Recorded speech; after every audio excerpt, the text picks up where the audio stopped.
Hello? Oh, nice. What fixed it? Oh, a hunch.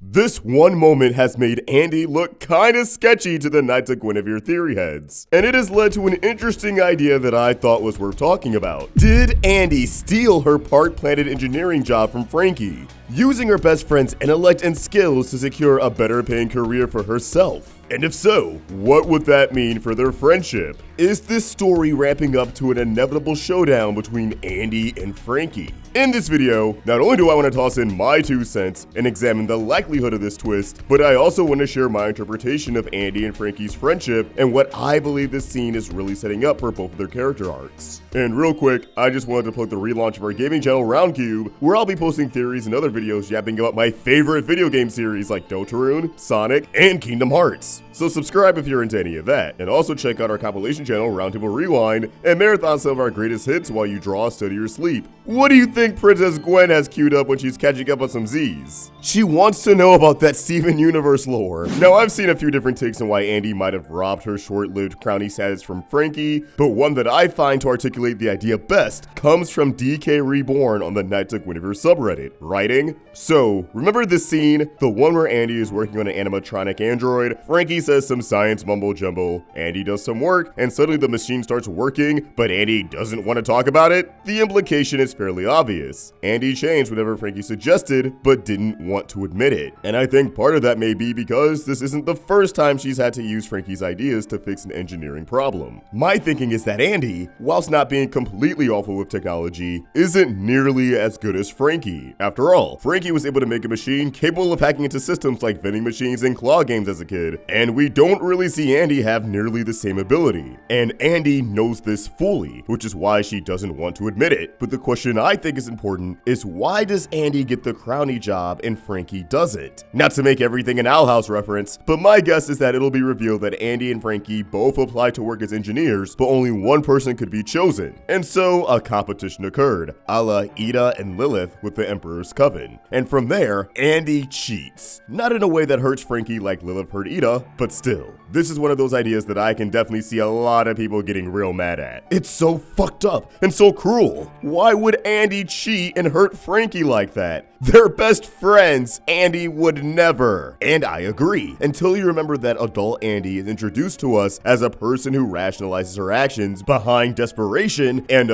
just trying to get by in a bad system mentality. I could see her easily thinking that Frankie wouldn't make it as a park engineer, that it would just crush her childlike glee and wonder and turn her into just another walking husk like a lot of folks in town seem to be. That Andi, being the more rational, realistic of the two, would have a better chance of working her way through the system, and that winning the competition instead of Frankie gives them both a better chance of squeaking by together. I think it works on so many levels. From a thematic standpoint, it shows how desperation leads those without power to make hard, bad choices in the name of survival. From a character perspective, it can fit into Andi's rationalizing mindset. And from a drama standpoint, it creates an understandable and interesting conflict between both women that could easily be milked for character development and test her friendship in a bleak but creative way. Still, I don't know if I'm right or not. We're still waiting for more, so fingers crossed I'm onto something. What do you think? Am I getting somewhere? Or am I pulling on non-existent and insane threads? Okay, so I don't think DK is pulling on non-existent threads. I think things like Andi breezing past her animatronic repair and Frankie's knack for engineering are key ingredients for some well-done drama and character development. And as I expressed in my breakdown, I do think Andi doesn't want Park Planet to crush Frankie's spirit. However, I think people may be taking these ingredients and turning them into a different meal than what the Cog crew is going for. Like baking a fresh batch of muffins when the recipe was for cake. But before we get into that, we have a word from today's sponsor. This video is sponsored by Raycon. Raycon's another year older, and to celebrate the occasion, they're taking 20% off the bone conduction headphones. If you're like me, you love going on walks and listening to some tunes, but you still want to remain aware of your surroundings. And that's why these are a game changer. They keep me locked in while I'm still able to hear everything around me. Now you may be asking, is bone conduction as cool as it sounds? And the answer is yes. Yes, it is. You see, Raycon's bone conduction headphones use off-ear audio, sending sound through vibrations in your bones. It is insane. Your ears stay open to the world around you while you enjoy crystal clear music, podcast, or phone calls. It is absolutely perfect for multitasking. I can binge audiobooks while I'm I'm on the move without having to tune out everything around me. These headphones are built for all-day use,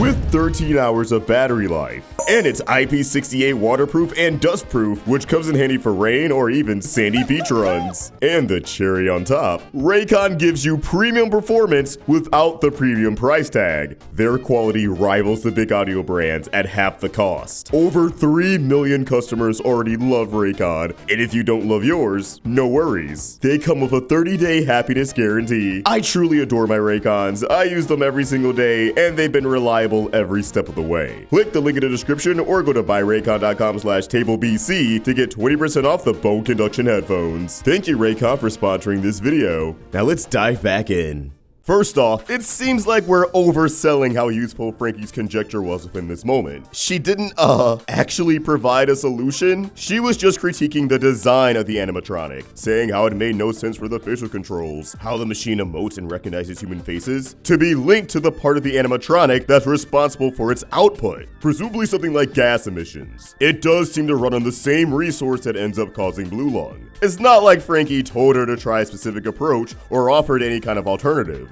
She just criticized the way the animatronic was engineered. She, without a doubt, pushed Andi in the right direction, and I think there's a reason Andi was acting weird about it, but I don't believe that's enough to draw the conclusion that she's been prospering off of Frankie's intellect. Now, I absolutely see why viewers could come to that conclusion, as this pilot absolutely gives Frankie a lot more focus and substance than Andi, and arguably makes her way more likable than Andi. Even if neither of those things were the intention. We see how Frankie is a tech prodigy. We get acquainted with her hopes and dreams, her habit of hallucinating and dissociation. We get a taste of the dysfunctional dynamic she has with her parental figure Sparky. Whereas with Andi, we see how she's burnt out at her job, how she's being turned away by her peers because of that job, how she likely is suffering from blue lung disease, and how she's desperate to just make ends meet and get some bills paid.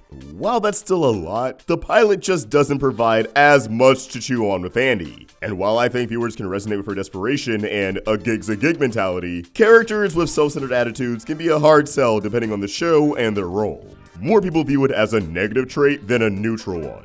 It's not like Peter Parker trying to help out Aunt May and being brought to some dark places as a result, conflicting the viewer because you're rooting for him to catch a bag, but you hate to see him toss his morals aside to do so. So far, Andi's just someone who's looking out for her bottom line at the expense of her reputation and health. It's an honest and vulnerable depiction of trying to survive in your 20s and 30s, but I do think that's going to make at least some fans apprehensive towards Andi, or suspect that her desperation is inevitably going to screw over her best friend, which is how you end up with theories like this. But aside from putting a little too much stock in Frankie's trash talking, reading this moment as her providing a concrete solution that Andi more or less takes credit for, the other thing that has me stumped when it comes to this theory is that Andi already lost her job at the tower. So while yes, I'm sure that it will still hurt Frankie to learn that Andi somehow deprived her of her dream job and took that employment for herself, I fail to see how it can become a meaningful twist when the job has already become irrelevant in the grand scheme of things. It's not like there'd be a dilemma where Andi has to choose between staying at the job or rightfully resigning so that she can pass off the role to Frankie. It just amounts to a shitty thing that Andi did that ultimately left her unemployed and in poor standing with the locals. They could have the job position publicly up for grabs and have Frankie swoop in and take a crack at it, but even then, I couldn't see that looping back around to Andi snubbing her. I also suspect that Andi is a lot more adept at engineering than what the pilot has led us to believe, and that we didn't get a good feel for her skills for the sake of time. One of the goals of the pilot was to illustrate that Frankie has a lot of passion and excitement for a hobby that she wants to turn to a full-fledged career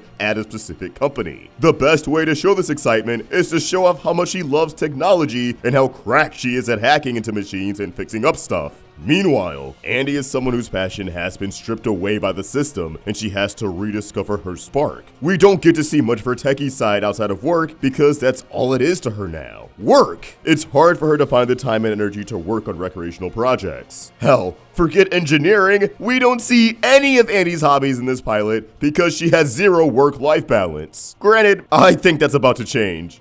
I totally foresee Andi's own prowess as an engineer coming to light in future episodes, especially as her and Frankie do their best to fix up Gwen Zero, an effort that'll require the two to catch each other's blind spots and take both of their ideas into consideration in order to reach a viable solution. Gwen Zero will be the passion project that restores the light in Andi's eyes, and in the process, it'll bring Frankie one step closer to her dream of working alongside Andi in the engineering scene. With all this said though, if Andi isn't hiding the truth of how she got her job, then what's the deal with this scene? Well, again, as I said in my breakdown on the pilot, I wholeheartedly believe that Andi is trying to protect Frankie from having her dreams crushed and her goodwill demolished. It's clear to both Andi and the viewer that Frankie's romanticizing the concept of working as a Park Planet engineer alongside her bestie. This is a dream that she seems to associate with a perfect life, at least perfect in her eyes, to the point where she constantly downplays and disregards the negative impacts this job has had on Andi. Andi has been outcast in society, as working in the tower is seen as betrayal by many on M7. People like Reggie, who has known Andi for years, refuses to serve her, unwilling to accept Andi's crowning money. This is a corporation whose work is killing the planet, infecting a notable amount of the population with blue lung. Babies are coming out of the womb looking like James Cameron Avatar extras. It is super understandable that people wouldn't want to mess with someone who's working in the tower. Yet Frankie ignores all of this context and reduces Reggie's grievances to mere jealousy. It's an immature stance that's devoid of any nuance, just plugging your ears and screaming la la la. Even when Frankie sees Andi stressing out over her job, clearly overworked and disrespected by her higher-ups, Frankie fails to recognize how, if she got what she wanted, she'd wind up in the exact same position, feeling just as miserable as Andi. This is why Andi was quick to move on from a temporary animatronic fix, as although Frankie steered her in the right direction, Andi's not suddenly sold on the idea that her and Frankie are destined to be a Park Planet dream team. She knows that affirming Frankie's engineering intuition at all would only tighten Frankie's grip on this fantasy, so she chooses to just ignore it altogether, which I don't think is the most respectful way to handle things with your BFF, but I don't think it's supposed to be. Even if Andi didn't steal Frankie's job, everyone should take note of this scene, because I absolutely believe it's planting the seed for an inevitable conflict between the two.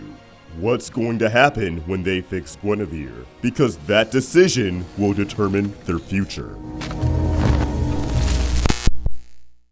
I don't believe it's a coincidence that Olivia is desperate to not only retrieve her Guinevere, but make her better, with implications that it's a behavioral issue, while Frankie and Andi are currently determined to fix her up from her physical, damaged state. Plus, these two are master hackers who, in theory, could rid Gwen of her so-called behavioral issue. Not that they actually would. I have a feeling that these two desires to fix Gwen will collide and lead to Olivia giving Frankie and Andi an ultimatum. If Gwen is returned to her, they could become allies of Olivia, who could secure the two of them a fruitful career in the tower, complete with impressive salaries, amazing benefits, and a powerful status amongst M7. They'd be able to live in luxury among the rest of the elites, decline, and assuming Olivia wouldn't just kill them, she'd sentence them to a fate worse than death.